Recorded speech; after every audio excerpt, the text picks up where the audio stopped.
try in everything they do. So we're here to support both of them. So, or well, all four. So there's four of them here. Oh, so shout out to all four of them, obviously, as well. Nicole, I'm sorry, try to get you in as well. What's your reaction to seeing this big event here on this stage? Tons of gamers, not only just within your circle, but obviously, too, there are teams on top of teams here. What's your reaction to seeing this big crowd? I mean, it's really exciting just to come out here from our small town to come out here and see something so big that we're normally not used to. It's just exciting and fun. Yeah, absolutely. And when you look at the future opportunities to esports, be honest, did you see this happening from things like just playing video games? No, not at all. But now that it is, we're just like, yes, keep playing. We support them in everything that they do. What's one thing, and I want to ask both of you guys this, what's one thing that you hope, or one bit of advice you'd like to give to parents later on in ways that they can support their kid through their esports journey, things that you've learned and want to share and impart on the next generation of parents? Just letting them do it. Normally it was like, get off the game, but now that we've learned so much more, it's like, yes, go practice, go play. You want to have a Fortnite party, let's do it. So just really supporting them, yeah. And what's one bit of advice that you would like to give to the next generation of parents here? Some words of advice or wisdom you'd like to impart? Just let them do it. Just let them do it. Come support them and be here. That's it. Well, guess what? It's been a very supportive interview. I love the love, and I know you guys were a little nervous, but you knocked it out the park. My name is Bordy McBoard. We'll get ready to talk a little bit with some more parents or other students later on in the future. Thank you guys both for supporting. Appreciate it. More to come soon. Yes. Nice meeting you as well. You did a great job. You did a great job.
He was a previous cast member.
And we are back here with more Texas Esports State Championship action.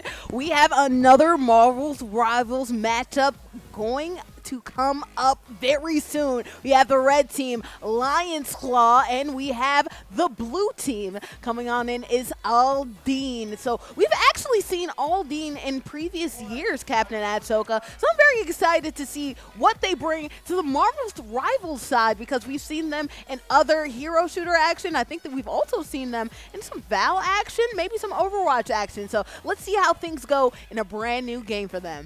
Yeah, and with a name like the Wolverines, if they don't pick Wolverines, it's not going to be detrimental to them, but me personally, I'll be disappointed. You'd lose some brownie points for me personally. Right, your school name is the Wolverines. You got to bring Wolverine. Not to mention Wolverine is probably one of the best anti-tank pullers in the game. Absolutely shreds shield tanks to smithereens. But with that being said, we haven't seen too many shield tanks. We've seen the Groot, but if Groot is able to separate Wolverine with the Groot wall, instant elimination. However, if we see, again, Doctor Strange make a reappearance, then sure, by all means, have Wolverine go in and do the yoink. But, again, there is still plenty of viability for Wolverine to be used as we get ready to head into our second Marvel Rivals game of the day. And, honestly, I'm wondering if we're going to see similar compositions or possibly a little bit more different. Yeah, no, we've seen traditional matchups, right? We've seen 2-2-2, 2 tanks, 2 DPSs, 2 supports, but then we've also seen some 3 support action. You talked about it, Loved right? it. Having that gambit be basically utility, be something like a DPS that can also heal. Also a player, a hero that can do that. It's none other than Deadpool, so we'll see if we might see some Deadpool action happen. But so far, you talked about you talked about the classics. Your Cloak and Daggers here. You've seen some Thor action. We've seen some Doctor Strange. A lot of these classic picks that we've seen so far. Can't wait to see if we see a little bit of matchup, though, a little bit of spice up, because everybody has their own playing style, their own way of slicing an orange, peeling an orange. One of those. I forgot the term. Right. So one of those things. Fruit salad excluding, fruit salad aside. You don't like fruit salad? Come on now. No, I do love fruit salad. But I want to talk about picks and bans, because we've got to see the picks and bans from the earlier set. Did? We saw Psylocke banned I have no back to idea back. why. We saw Winter Soldier banned back to back. Interesting. We saw the thing locked in twice and never used. No. I need to know what is going through the thoughts and minds going into these picks and bans, because again, we even talked about it last night. I asked you, is Winter Soldier still viable in the meta? Winter Soldier, from my long stake in Marvel Rivals, Winter Soldier has been consistent from Season 0 to now. I need to know, where does Winter Soldier stand in the pick rate? Because so far, they have been the #1 ban. They have the highest ban percentage along with Psylocke here today. I will say in my month and a half playing it so far, I have not seen a lot of Winter Soldier. Actually, What rank you on? I've seen no, I'm very low. What in rank you ranking. on? I'm not gonna lie, I'm only gold right now. All right, well, then, okay, yeah, I'm that like gold explains right it. now. I'm not struggling. I'm getting there. Okay, I'm not acting like I'm the biggest G of all time. I know that you have a Grandmaster on your scale. Okay, don't rub it in. Don't rub it in. Yeah, but that's it, though. And keep in mind, that was like, I think that was like season 2. Yeah. That was like season 2. A long time ago, but I will say in recent play, I have not seen that be used as often. But that being said, you do have some of these players who have been playing ever since season 2, so therefore maybe they're used to the character, they're used to the pick. And honestly, when you see players like Psylocke being used, sometimes you can probably see people just go ahead and ban somebody nonsensically, maybe somebody that they're specialized into. I don't know. Right, like we saw the one-trick Groot guy in Yep. Daredevil one-trick. What's up with the one-trick interviews, by the way? We lined up 2 interviews, and both of them happen to be one-trick Marvel rival players. Me thinks that people are up to nefarious methods, right? You don't want to show your hand, right? Talking about Gambit. You don't want to show your trap card. You don't want people to know who exactly you're good at. So if you're saying, absolutely, please ban Groot, I'm going to assume that you do not use Groot at all. Like Zip said, I'm calling that as a fib. Methinks.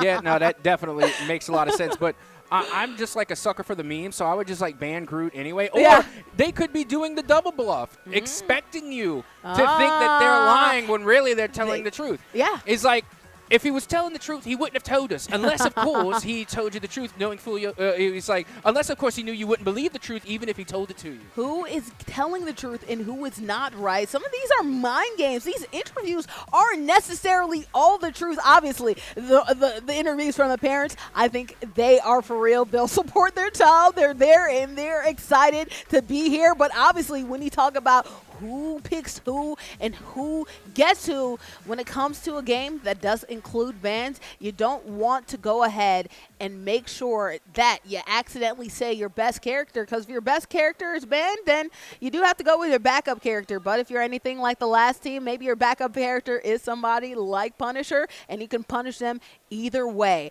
Either way, regardless, this is a preview of the match left to come. I'm Boarding McBoard. That's Captain Atsuka. We will be back after break to see Lion's Claw versus the Aldine Wolverines.